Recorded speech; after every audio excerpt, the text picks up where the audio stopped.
नमः समय साराय स्वानुभूत्या चकाशते चित्तस्वभावाय भावाय सर्वभावान्तराक्षिणे वन्दे तु सर्वसिद्धे भुवम् अचलमणोभं गयं पते बोक्षामि समयपाहुडमिनमो केवलीवनिदम्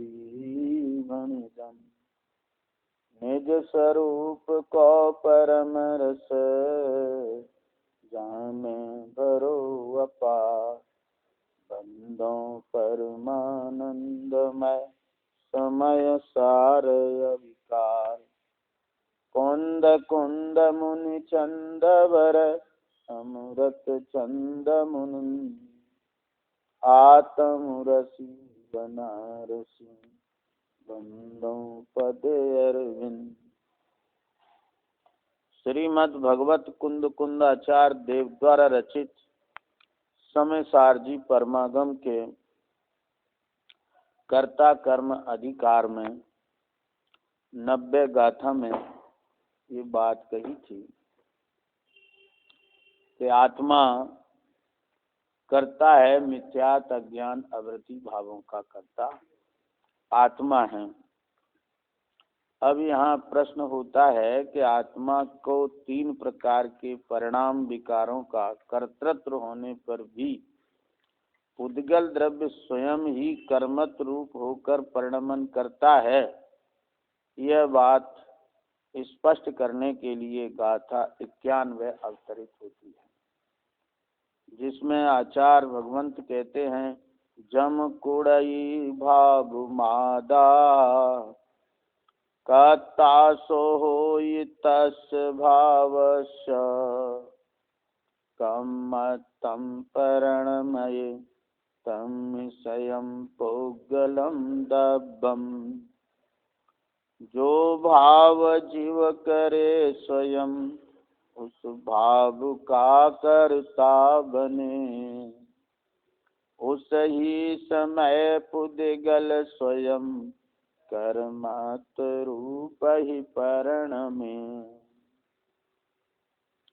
अर्थ, आत्मा जिस भाव को करता है उसका कर्ता स्वयं होता है।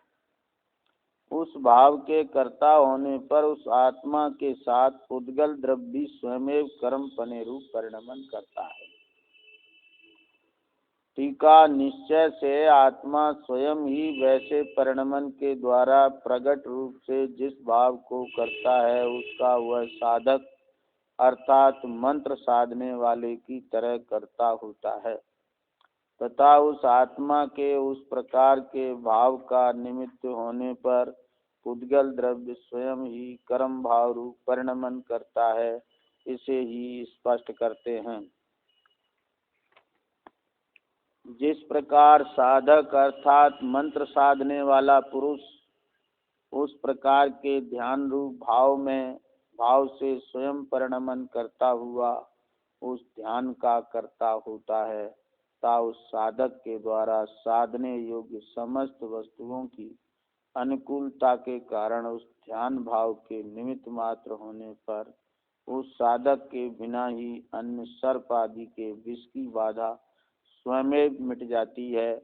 स्त्रियां स्वयं विडंबना रूप हो जाती हैं, बंधन स्वयं खुल जाते हैं इत्यादि कार्य मंत्र के ध्यान की सामर्थ्य से स्वयं हो जाते हैं।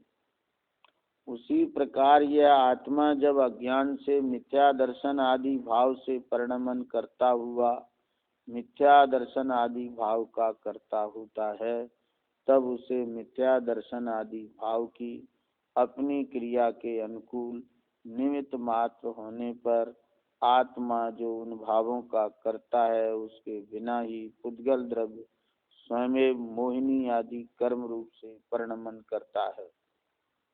भावार्थ, आत्मा तो अज्ञान रूप परिणमन करता है, किसी से ममत्व करता है, किसी से राग करता है, किसी से द्वेष करता है, उन भावों का कर्ता स्वयं ही होता है और उसके निमित्त मात्र होने पर पुद्गल द्रव्य स्वयं अपने भाव से कर्म रूप होकर परिणमन करता है, ऐसा परस्पर निमित्त नैमित्तिक भाव है। कर्ता तो दोनों अपने अपने भाव के हैं, यह निश्चय है।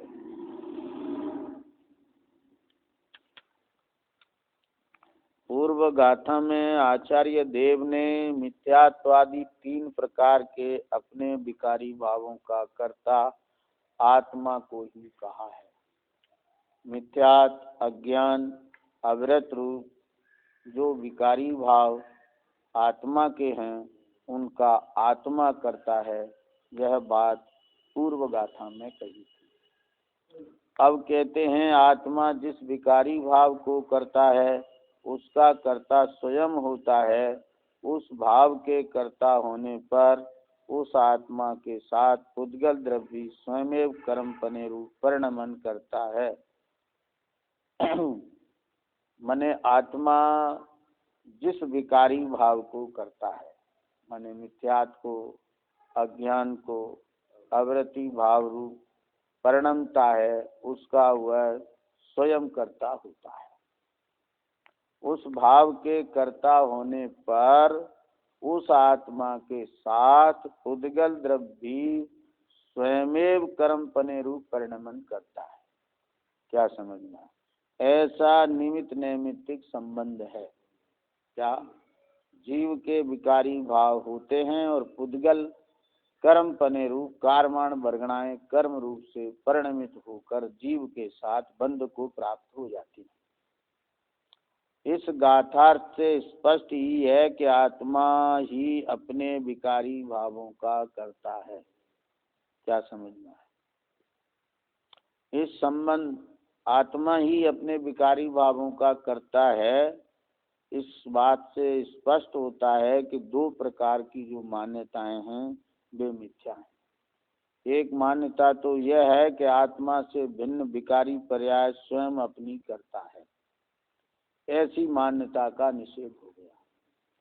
दूसरी मान्यता यह है कि जो जीव की विकारी पर्याय में पुद्गल कर्म व्यापक कहकर राग आदि भावों का कर्ता निश्चय से पुद्गल को मानते हैं। क्या? कि विकारी पर्याय में पुद्गल कर्म व्यापक है, ऐसा कहकर राग आदि भावों का कर्ता निश्चय से पुद्गल को मानते हैं। जैसा कि 75वीं गाथा में राग आदि भावों का कर्ता पुद्गल को लिखा है और उसमें पुद्गल व्यापक है, ऐसा वहाँ वचन है, तो वो पुद्गल का परिणाम है, उसमें पुद्गल व्यापक है। क्या समझना? ये जीव के राग आदि भावों में पुद्गल व्यापक थोड़ा ही है। क्या समझ में आ रही बंटू बात?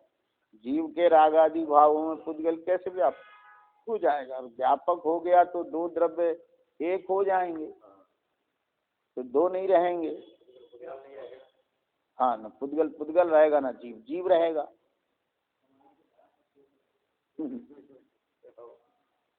क्या तो क्या है कि वह निश्चय न से पुद्गल कहा, उसमें पुद्गल द्रव्य व्यापक है। जब पुद्गल द्रव्य व्यापक है तो पुद्गल का परिणाम है, पुद्गल के ही परिणाम में पुद्गल व्यापक होगा। इतनी बात समझ में नहीं आई, उससे सारी गड़बड़ी हो गई। क्या समझना? सारी गड़बड़ी हो गई। अरे भाई, मोह कर्म का जो उदय है वो भी मोह है, और जीव का जो विकारी भाव है वो भी मोह है। दोनों के नाम एक ही हैं, जीव का जीव के और पुद्गल का पुद्गल का। जब उसमें कहते हैं कि पुद्गल व्यापक है तो फिर वह जीव का कैसे मान रहे हो? और उसको समझाने की वहाँ दृष्टांत भी दिया, जैसे मिट्टी घड़े में व्यापक है ऐसे उन रागादि भावों में पुद्गल व्यापक है। तो कोई ने उस कथन से ऐसा अर्थ लगा लिया कि जीव के राग आदि भावों में पुद्गल व्यापक है, तो कहते हैं ऐसी मान्यता का भी निषेध हो गया। अब प्रश्न आता है, आत्मा अपने भावों का कर्ता कैसे होता है? समाधान, निश्चय से आत्मा मंत्र साधक की भांति अपने भावों का कर्ता होता है। हाँ, आत्मा कर्ता होता है अपने भावों का। तो कैसे होता है कर्ता? कि जैसे मंत्र साधक मंत्र में अपना ध्यान लगाता है तो उस ध्यान भाव का हुआ करता है, जहर उतारने का कर्ता थोड़ा ही है। जैसे सर्प आदि का विषनाशक मंत्र आदि को जब मंत्र साधक साधता है अर्थात मंत्र के ध्यान रूप परिणमता है, तब इस ध्यान रूप भाव का स्वयं कर्ता होता है। वो जहर उतारने का कर्ता नहीं है। वो मंत्र में जो ध्यान लगा रहा है वो ध्यान भाव का कर्ता है। समझ में आ रही बात? हाँ, इसी प्रकार यह आत्मा अपने अज्ञान से मिथ्यात आदि भावों रूप स्वयं परिणमता होने से स्वयं ही मिथ्यात आदि भावों का कर्ता होता है। स्वयं परिणमता है मिथ्या दर्शन आदि भावों से, तो स्वयं उनका कर्ता होता है। ये तो पहले ही 51 कलश में कहा था, यह परिणमति सा कर्ता। तो जो परिणमित होता है वो करता है। तो मिथ्यात अज्ञान रूप कौन परिणमित होता है? आत्मा परिणमित होता है, तो आत्मा उसका कर्ता होता है। अब एक नई परिभाषा निकाल लीजिए, आत्मा नहीं परिणमता, पर्याय परिणमती।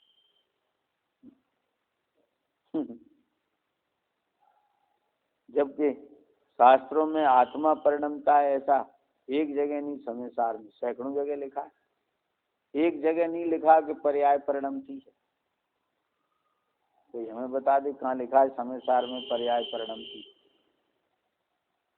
आत्मा परिणमता है, यहाँ भी लिखा है। आत्मा अपने अज्ञान से मिथ्या दर्शन आदि भावों रूप स्वयं परिणमता होने से स्वयं ही मिथ्यात्वादि भावों का कर्ता होता है। स्वयं ही कर्ता होता। तो प्रश्न यहाँ आता है कि जब मंत्र साधक मंत्र साधता है तब विष उतारने का कर्ता मंत्र साधक है या नहीं? क्या समझ में? बात समझ में आ रही बबलू? ये प्रश्न है कि जब मंत्र साधक मंत्र साधता है तब विष उतरता है, तो विष उतारने का कर्ता मंत्र साधक है या नहीं है? जिसने मंत्र पढ़ा है और सामने वाले का जहर उतरा है, तो जहर उतारने का कर्ता मंत्र साधक है या नहीं है? वो करता है कि नहीं? व्यवहार तो यथार्थ बात कहते ही नहीं है, सच्ची बात बताओ, वास्तविकता क्या है? हाँ, जो वो उस रूप परिणमता ही नहीं है तो उसका कर्ता कैसे हो जाएगा? वो ध्यान करता है, मंत्र शब्द उच्चारण करता है तो उसका कर्ता है, वो जहर उतरने का कर्ता कैसे हो जाएगा? समाधान नहीं। मंत्र साधक अपनी ध्यान पर्याय का करता है। इसका करता है अपनी ध्यान पर्याय का करता है। जो दूसरों का विष उतारता है उस विष उतरने की क्रिया का कर्ता मंत्र साधक नहीं है।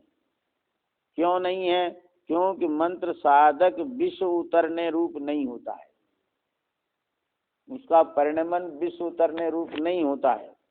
मंत्र साधक मात्र ध्यान का ही करता है। मंत्र साधक का ध्यान अनुकूल निमित्त होने पर सर्प आदि के विष की बाधा स्वयं मिट जाती है। क्या समझ? उन शब्दों के और वो जहर उतरने के निमित्त नैमित्तिक संबंध है। तो मंत्र साधक का ध्यान अनुकूल है, उसके अनुकूल निमित्त होने पर सर्प आदि के विष की बाधा स्वयं मिट जाती है और स्त्रियां स्वयं विडंबना रूप हो जाती हैं, बंधन स्वयं खुल जाते हैं। इत्यादि कार्य मंत्र के ध्यान की सामर्थ्य से स्वयमेव हो जाते हैं।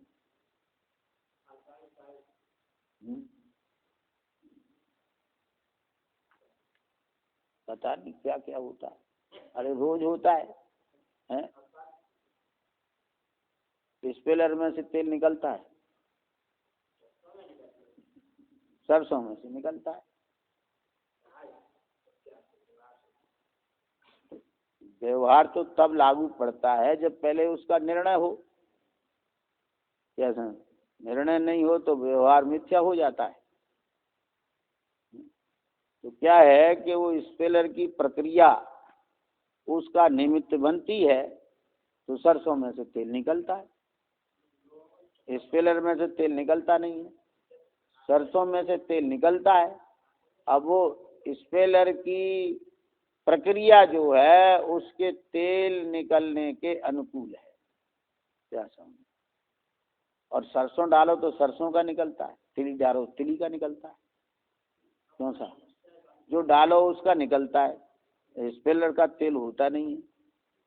अब कहने को तो कोल्हू का तेल और स्पेलर का तेल कहा जाता है, कहने की बात अलग है, लेकिन सरसों का है ना। हाँ, स्पेलर कहा जाता है, कोल्हू का कहा जाता है। हम गए जसवंत नगर तेल लेने, तो तेल लेने गए, छोटे ही थे तब, तो वो जो है एक दुकानदार ने कहा कि उसके यहाँ मिलावट का तेल है। और बाने कहीं देखो स्पेलर में से निकल रहा हो तेल तुम्हारे सामने। हमने की वो तो सामने निकल रहा हो तेल, वो कैसे मिलावट हो।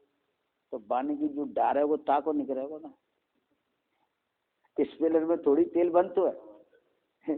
जो चीज वहां में डार है वो ताको तेल निकलेगा, तुम्हें तेल की धार निकालते दिखाई देगी है जी। कैसे मालूम कि ये तेल कैसो है? जो वहां में डारोगे ताई को तो निकले वो तेल, और मैंने पहले ही मिला के डारो तो।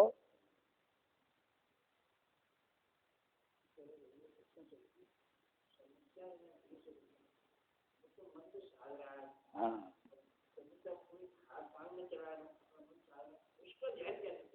तो ऐसे ही निमित्त नैमित्तिक है ना, ऐसे ही निमित्त नैमित्तिक है ना। जैसे ये निमित्त नैमित्तिक है तैसे वो निमित्त नैमित्तिक है। ये शब्दों के बाण हैं, क्या समझ में है? अरे वो हाथ का काम है, ये शब्दों का काम है। हैं? हाँ, तो वे शब्द तो अचेतन है ना। अरे शब्द अचेतन है भाई। हैं? अरे जी बताओ, यहाँ तुम्हारे पास आ गए, माँ वो माँ गा रहा हुआ और यहाँ सुनाई दे रहा हुआ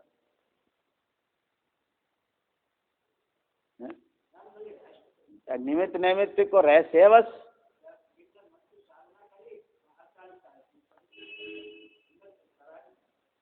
जी, यही तो निमित्त नैमित्तिक को कमाल है ना। निमित्त नैमित्तिक का यही तो कमाल है। और प्रति समय कमाल है रहो है ना। देखो अब जैसे भाव वैसे ही बंद है जाते हैं, और दिखाई देतना है भाव को भाव में होते, लेकिन है तो जातो है। निमित्त नैमित्तिक तो है, और जो निमित्त को कारण नहीं मानते ना, क्या निमित्त को एक पक्ष तो निमित्त को ही कर्ता मानता है, और एक पक्ष कहता है कि निमित्त तो कारण भी नहीं है, उसमें कारण पने का आरोप है। बड़ी समस्या है। एक पक्ष तो जो कहता है कि निमित्त ही करता है, और दूसरा पक्ष कहता है कि निमित्त कारण भी नहीं है। अरे तो निमित्त कारण कहो ना, उपादान कारण काय कह रहे भाई। बात तो निमित्त की है ना भाई। उपादान और निमित्त भिन्न भिन्न है, उपादान और निमित्त में अत्यंता भाव है, ये बात तो ठीक है। और निमित्त करता नहीं है, बात भी ठीक है, क्योंकि निमित्त कार्य रूप नहीं परिणमता, क्या समझ। पर निमित्त कारण भी नहीं है।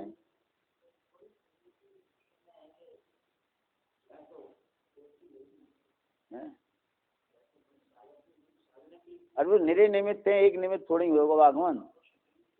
उस जीव की पुण्य प्रकृति होगी, और वो बात जीव की पुण्य प्रकृति होगी और मंत्र साधक की यश प्रकृति भी होगी। हाँ, और क्या है? हाँ, बाकी पुण्य प्रकृति और जाकी यश प्रकृति। जीव जीव जो है वो जो मंत्र में जो उसका ध्यान लग रहा है, वो उपयोग लग रहा है, वो उसका करता है। यही तो बताना है यहाँ, यही तो यहाँ बताना है कि जीव जो विकारी भाव हो रहे उनका करता है और कर्म अपने आप परिणमित होकर उसके साथ बंधु को प्राप्त हो रहा है।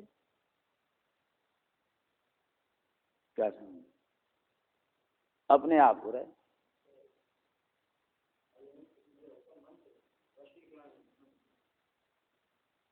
वो वशीकरण का ही दिया। स्त्रियां स्वयं विडम्बना रूप हो जाती हैं, बंधन स्वयं खुल जाते हैं इत्यादि कार मंत्र के ध्यान की सामर्थ्य स्वयं हो जाते हैं।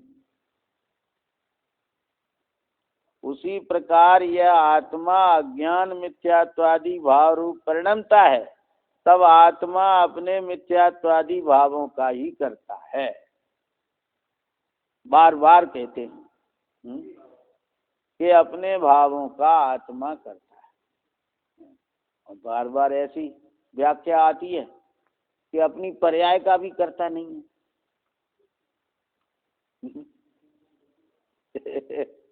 क्या समय सार की व्याख्या इस युग में चालू हो गई कि अपनी पर्याय का भी करता नहीं है। पर्यायी अपनी पर्याय स्वयं अपनी पर्याय की करता है। यह आत्मा अज्ञान मिथ्यात्वादि भाव रूप परिणमता है। देखो, आत्मा परिणमता ये लिखा है। क्या लिखा है? आत्मा परिणमता है, तब आत्मा अपने मिथ्यात्वादि भावों का ही करता है। मिथ्या दर्शनादि भावों की अनुकूलता निमित्त मात्र होने पर आत्मा के बिना ही आत्मा से अत्यंत भिन्न पुद्गल द्रव्य स्वयं मोहिनी आदि कर्म रूप परिणाम से। क्या ध्यान से सुनो। मिथ्या दर्शनादि भावों की अनुकूलता निमित्त मात्र होने पर आत्मा के बिना ही आत्मा से अत्यंत भिन्न पुद्गल द्रव्य स्वयं मोहिनी आदि कर्म रूप परिणाम। क्या बात है? मिथ्या दर्शनादि भावों की अनुकूलता है कर्म के बंधने में, इसलिए वो निमित्त है। मिथ्या दर्शनादि भाव कर्म बंध में निमित्त है, और निमित्त होते हुए भी वह आत्मा के बिना ही पुद्गल द्रव्य परिणमता है। माने आत्मा उन कर्मों में प्रविष्ट नहीं होता है और कर्म आत्मा में प्रविष्ट नहीं होते। आत्मा से अत्यंत भिन्न पुद्गल द्रव्य। कैसे भिन्न है? अत्यंत भिन्न, माने चतुष्टय भिन्न है उनका पुद्गल द्रव्य का। वो पुद्गल द्रव्य स्वयमेव मोहिनी आदि कर्म रूप परिणमते, स्वयमेव परिणमते। जैसे हवा का झोंका लगने से झंडा लहराता है, तो वो लहराता स्वयं है और हवा निमित्त बनती।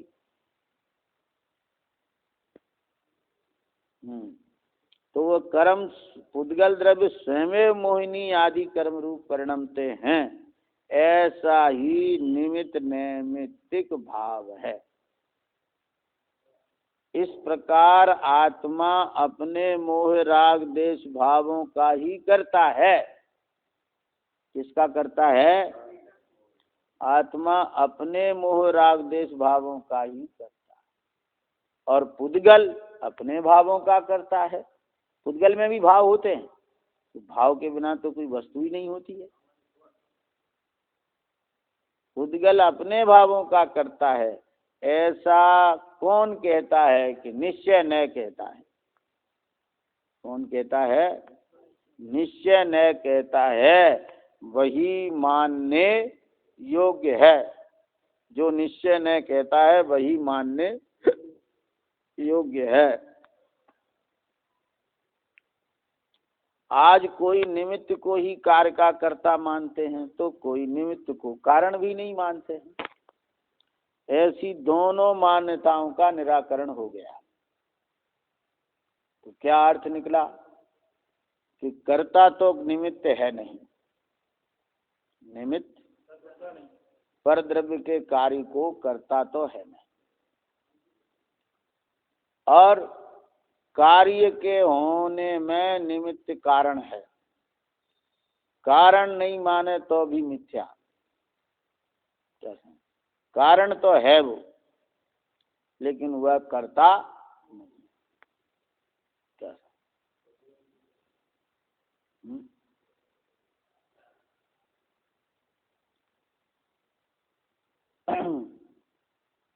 जैन सिद्धांत प्रवेश का गोपाल दास जी बरैया की, उसमें लिखा है कि निमित्त कारण है, सहचारी है, कार्य रूप नहीं परिणमता है। और जो नई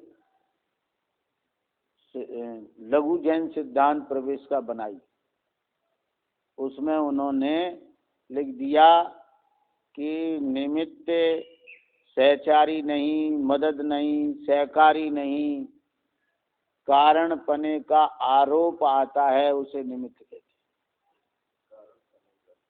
हाँ, कारण भी नहीं है, कारण का आरोप आता है।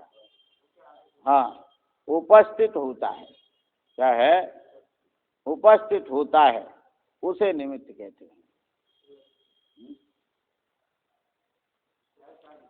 उपस्थित होता है उसे निमित्त कहते हैं। एक चोर चोरी कर रहा है और दूसरा कोई व्यक्ति देख रहा है, तो देखने वाले ने शिकायत कर दी। समझ में आया ना? देखने वाले ने शिकायत कर दी और वो चोरी करने वाले ने चोरी की। तो चोरी करने में निमित्त कौन था? चोरी करने वाला निमित्त था, चोर निमित्त था, कि वो जो देख रहा था जिसने पुलिस में शिकायत की वो निमित्त था। पकड़ा नहीं हुआ, चोरी करने में तो नहीं हुआ, लेकिन उपस्थित तो था, वो उपस्थित था ना, तो देख रहा था ना, तो देख रहा था तो वो निमित्त हो गया।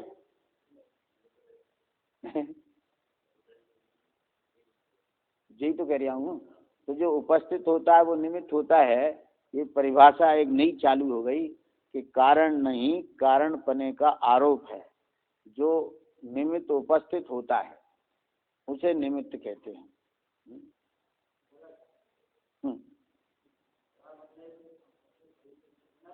भैंस खड़ी थी तो भैंसू निमित्त है गई, क्यों? भैंस उपस्थित थी ना, है?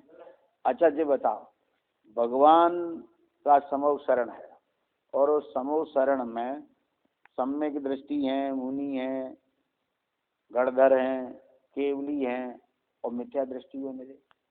तो जो मिथ्या दृष्टि है उसके मिथ्यात में कौन कौन निमित्त है? काय तीर्थंकरों निमित्त है, वो उपस्थित है माँ।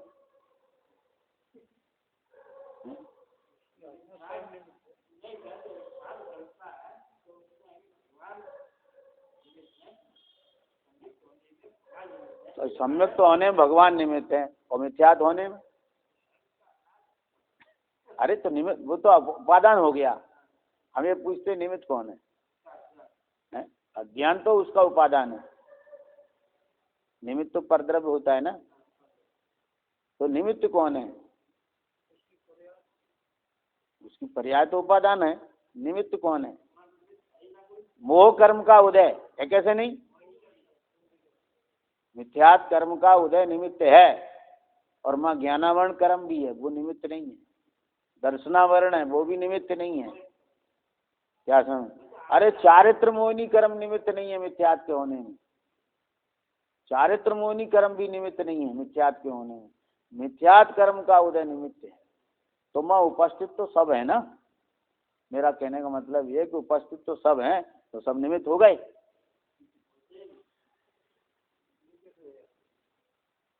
केवल मिथ्यात कर्म का उदय निमित्त। और कोई निमित्त नहीं है, उपस्थित तो सब है। वास्तव में निमित्त कार्य रूप नहीं परिणमता, इतनी बात तो सच्ची है। क्या समझना है? अतः निमित्त करता नहीं है, परंतु जीव के रागादि भाव कर्म बंध के समर्थ कारण निमित्त हैं। क्या समझ? मैंने तो सोनागिर में निमित्त अकिंचित कर है, निमित्त कारण भी नहीं है, कारण पने का आरोप है। तो मैंने कही कि जाका जवाब दो आप, क्योंकि पाप कर्म कर रहा है और पाप कर्म का जो बंध हो रहा है, तो उस बंध में वो पाप निमित्त है कि नहीं?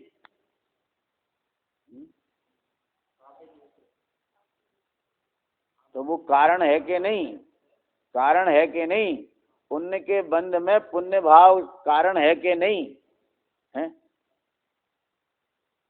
नहीं है तो समय सार का भी अर्थ नहीं निकलेगा। औरों की तो छोड़ो, बंध अधिकार में सब यही लिखा है, अध्यवसान से बंद होता है। तो अध्यवसान से बंद होता है, तो अध्यवसान कौन है? निमित्त है कि नहीं? कौन है? कर्ता कर्म का निषेध है समय सार में, निमित्त नैमित्तिक का निषेध नहीं है। कर्ता कर्म का निषेध है, निमित्त नैमित्तिक का निषेध नहीं है।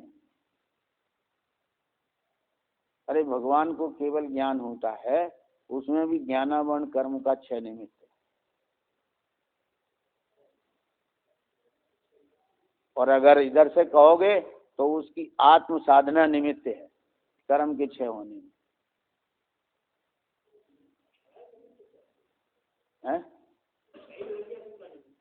तो उधर उसके होने, अरे जीव की शुद्धोपयोग में आत्म तल्लीनता निमित्त है केवल ज्ञान कर्म के 6 होने में कि नहीं? बोलो, कर्म के 6 होने में निमित्त है कि नहीं है?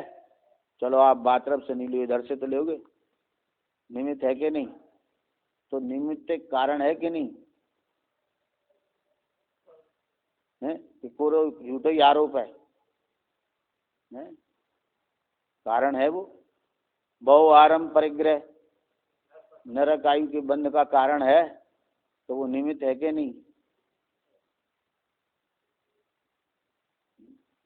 और पूरा बंध अधिकार जाई से भरो पड़ो कि अध्यवसान बंध का कारण है, वो अध्यवसान निमित्त है।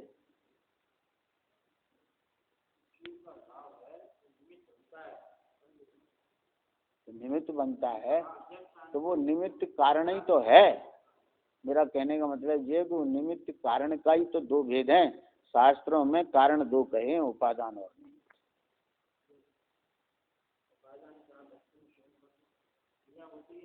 उपादान कारण जो स्वयं परिणमता है, जो कार्य रूप परिणमता है, उसको उपादान कारण है। और जो कार्य के होने में अनुकूल होता है वो निमित्त कारण होता है। निमित्त कार्य तो नहीं करता, लेकिन कार्य के होने में वह कारण है। परंतु जीव के रागादि भाव कर्म बंध के समर्थ कारण हैं। क्या समझ में आया? समर्थ कारण और असमर्थ कारण, ये भी एक चतुराई है। क्या कि जब निमित्त को कारण पने का निषेध करते हैं तब असमर्थ कारण के दृष्टांत देते हैं। क्या समझ में? असमर्थ कारणों के दृष्टांत देते हैं। क्या निमित्त कारण होता तो मारी सुधर जाता। ऋषभ देव का उपदेश सुन के, तो असमर्थ कारण का वो उदाहरण है। कारण 2 प्रकार के होते हैं, समर्थ और असमर्थ। ये भी जैन सिद्धांत प्रवेशिका में लिखे हैं। जैन सिद्धांत प्रवेशिका में लिखे हैं समर्थ कारण और असमर्थ कारण। तो समर्थ कारण क्या कि जिसके होने पर कार्य होता ही होता है उसे समर्थ कारण कहते हैं, और जिसके होने पर कार्य हो या ना हो उसे असमर्थ कहते हैं। होगा ही होगा, ये समर्थ कारण है। मुनि मुनि पने से मोक्ष होता ही है, ये समर्थ कारण नहीं। होता भी है, नहीं भी होता, मुनि को ही होता है। तो मुनि से, वो मुनि दशा से नहीं होता है, वो शुद्धोपयोग से होता है। और शुद्धोपयोग का और उस मुनि पने की उस दशा का निमित्त नैमित्तिक है। क्या समझना है? जो अंतर में तीन कषाय का जो अभाव रूप जो विशुद्धता है, उस विशुद्धता का नग्नत्व से निमित्त नैमित्तिक है। जहाँ तीन कषाय की विशुद्धि हो, तीन कषाय के अभाव रूप विशुद्धि होगी, वहाँ नग्नत्व ही होगा, वस्त्रधारी के नहीं हो सकती। क्या समझ? वस्त्रधारी के नहीं हो सकती। वस्त्रधारी के 2 चौकड़ी का नाश तो हो सकता है, 3 का नहीं हो सकता।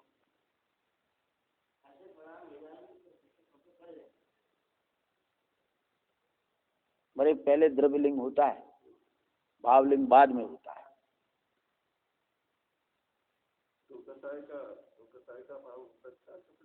हाँ हो सकता है, 2 कषाय का तो हो सकता है। 5वां गुण स्थान है ना 2 कषाय के अभाव। 2 कषाय का भाव तो होता ही है 5 में। अनंतान बंदी या प्रत्यक है वर्ण का, अनंतान बंदी या प्रत्याख वर्ण 2 कषाय का भाव होता है भाई। तो क्या है कि एक समर्थ कारण होता है, एक असमर्थ कारण।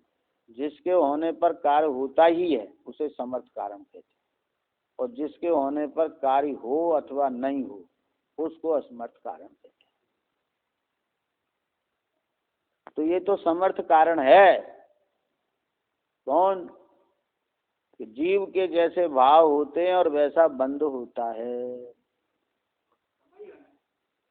क्योंकि जहाँ जीव रागादि भावों रूप परिणमता है वहाँ कर्म बंध होता ही है, और सम्यक दर्शनादि का निमित्त होने पर वहाँ स्वयं कर्म के उपसमाधिक होते ही हैं। अज्ञानी ऐसा नहीं मानता। क्या समझ? क्या नहीं मानता? यहाँ 2 बातें कही हैं इस गाथा में, कि जीव अपने भावों का करता है, एक बात। दूसरी बात कि जीव के भावों के निमित्त से कर्म स्वयमेव परिणमते हैं। क्या समझ? उपादान कारण की बात भी है और निमित्त की भी बात है। उपादान कारण की बात यह है कि जीव स्वयं अपने भावों रूप परिणमता है। क्या समझना है? इसलिए अपने भावों का करता है। और निमित्त उन जीव के भावों के निमित्त से कर्म पुद्गल द्रव्य कारमाण वर्गणाएं कर्म रूप परिणमित होती, ऐसा सहज निमित्त नैमित्तिक बना है। तो यानी इस गाथा में उपादान कारण भी बताया और निमित्त कारण भी बताया। मिथ्यात अज्ञान अवृत्ति का उपादान कारण कौन है? अज्ञानी आत्मा